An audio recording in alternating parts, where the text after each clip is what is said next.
Hello again, Ultrasabers users. This time I'm going to do a takedown and reassembly video of the Reaper. In my case, I have the Azure Reaper. For those of you who read on the forums, you know mine's very well beat up. It fell off the back of a motorcycle one time at about 70 miles an hour, and it survived. Scuffed, but survived. Alright, you can see I've already taken off my collar here. I don't usually use it with this on. It's a little bit bigger around than I prefer to grip. It's quite nice looking, but it's just not what I like when I'm gripping it. Very simple to get that off. All you have to do is twist it up. Broke the wrong section. Twist it apart here where the emitter connects to the body. And I'm going to demonstrate that quick because it has one neat effect. Go ahead and slip that onto either side. Just line them back up and screw them together. Now you may notice from when I started this video and now, putting that collar back in turned my claws, claws in orientation to each other about 180 degrees. So this one's now pointing in about the same. It's not a perfect alignment, but I'm going to show you how to change the alignment anyway. It's not quite a perfect alignment, but it does, for quick change it about 180 degrees. So I'll leave that in there for now. Now the first thing is, well, actually no, I'm going to take that back off because for doing some of this I want to get my blade out. And that's the one thing about the Reaper collar here is your blade retention screws are underneath the collar when it's fully assembled. So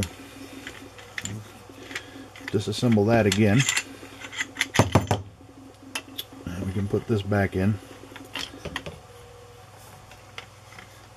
Alright. Put that back together.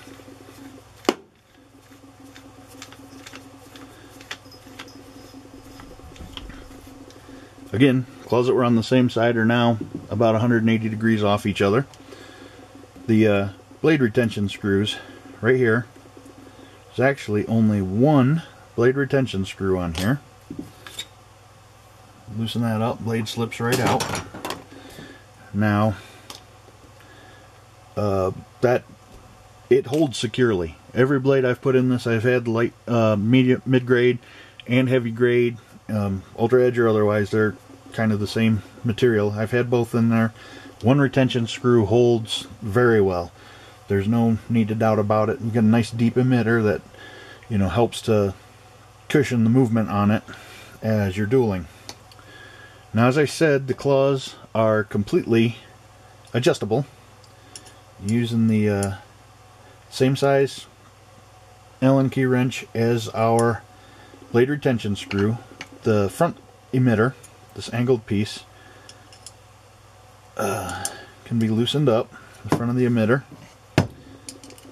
and from that point you can rotate without loosening the emitter any, and this works obviously whether the collar is on or not, so you can change orientation to wherever you want it.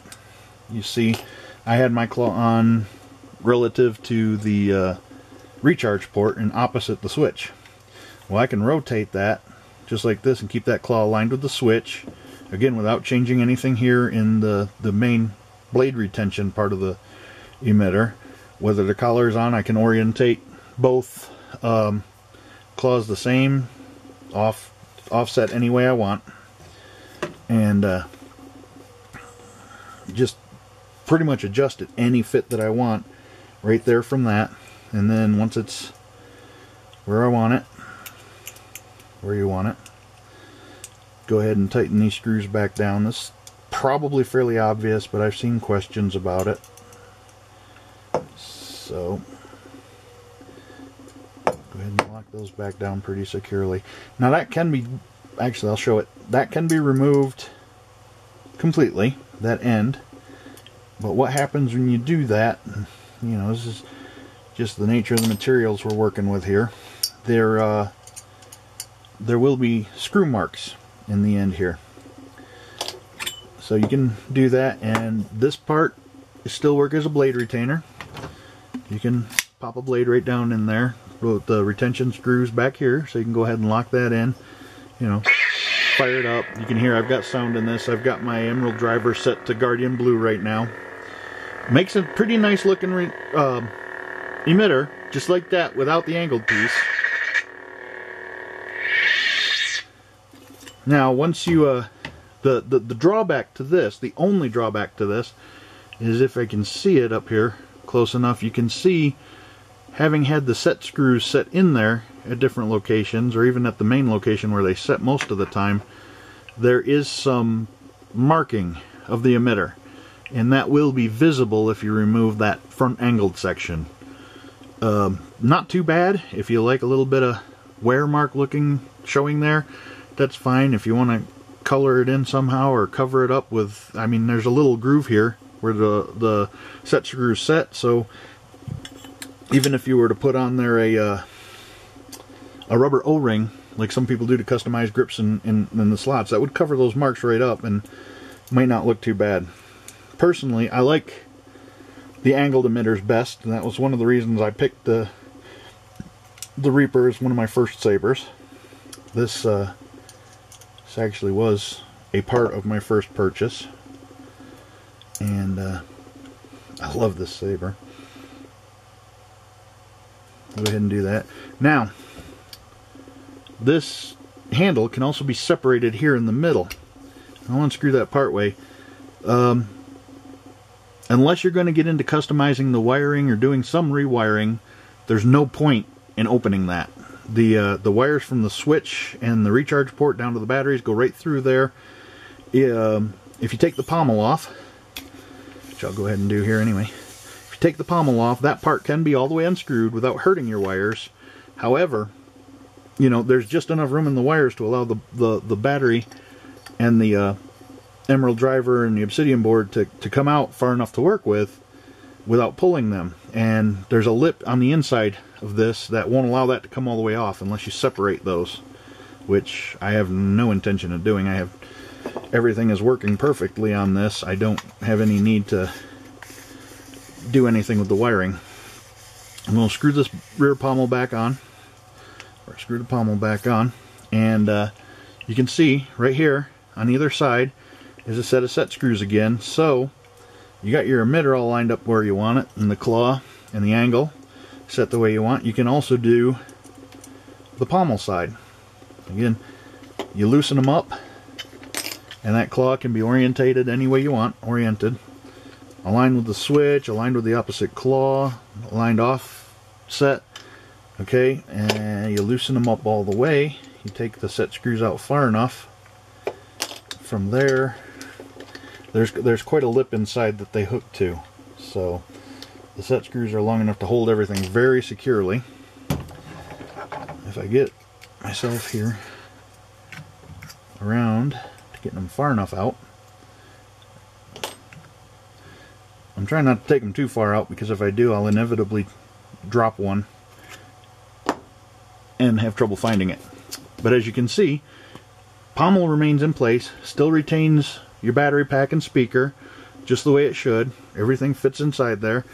You can use this as a bare pommel.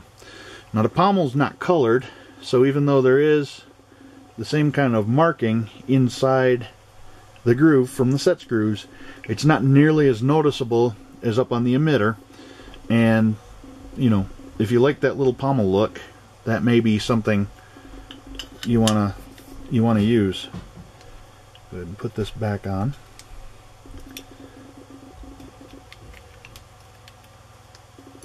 Alright.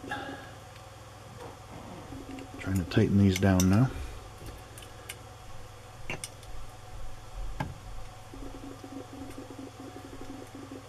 So here we are. I like to keep my claws, oops, too tight. Eventually you develop little wear inside, so rotating the claw with the set screw partly in will get stopped, but you just loosen it a little bit more and then tighten it down where you want it. I like to keep my pommel claw aligned with the switch on this, so Go ahead and get that lined up the way I want it. Alright, here we go. Lock them down good. Again, with a lot of dueling, and I'm really, really abusive. So, with heavy dueling, these things will work loose eventually. Now, that's the standard 5/64 Allen key that almost all the set screws and, well, I think all of the blade retention screws use. Now, people try to take off the claws. That's easily doable. You need a 3/32 Allen key. This is not the same as the blade retention one. You stick it in here, give it a little twist, get everything loose.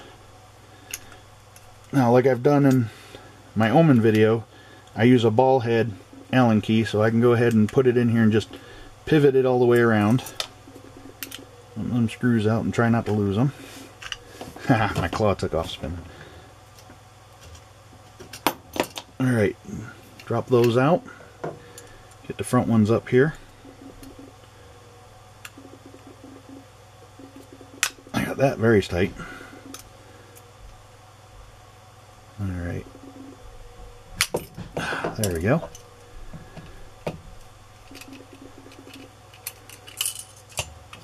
Dump the screw out. They like to fall down inside on this part. Alright, and here we go. The Reaper without the claws. Still very nice looking saber. Very sleek, very clean. I like the opposing angles, but again, you can set up the pommel or the emitter to go either direction, so you can have a, you know, one side a lot longer and kind of a trapezoid shape, or you can just have both angles going the same way. The claws are actually interchangeable. The screw holes will align. You can fit it to where you've got the I can get my short blade, where you've got the you can fit it to where you've got the claw off the pommel on the front. If you like that look, it will attach right there, just the same as it will on the other end. You can also put the longer, straighter claw on the pommel. Personally, I don't know why I want to. I get snagged enough as it is. This one's a little longer, so it would snag more, but it does have, you know, kind of an interesting look. It makes it look a little sleek and everything. But there you have it. That's the adjustment of the Reaper. I'm going to put my blades back on off camera. It's just a matter of setting them there and resetting the screws. I did knock one of my screws on the floor, is why I'm not going to go ahead and do it while filming. So hopefully everybody enjoyed, and there it is, assembly and disassembly of the Reaper.